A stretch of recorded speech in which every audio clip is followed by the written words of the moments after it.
Hi everyone. Today I will tell you how to perform Hajj.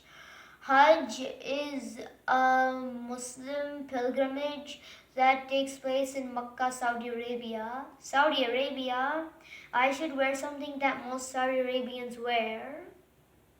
Hajj takes place in the last month of the Islamic lunar calendar.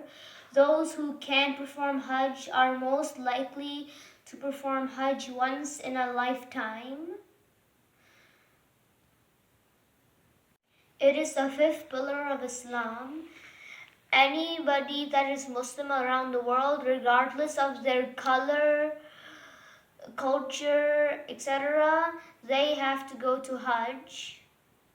Muslims from all around the world come to Makkah and stand before the Kaaba and they praise Allah. There are 7 steps of Hajj. First, we wear ihram and make an intention.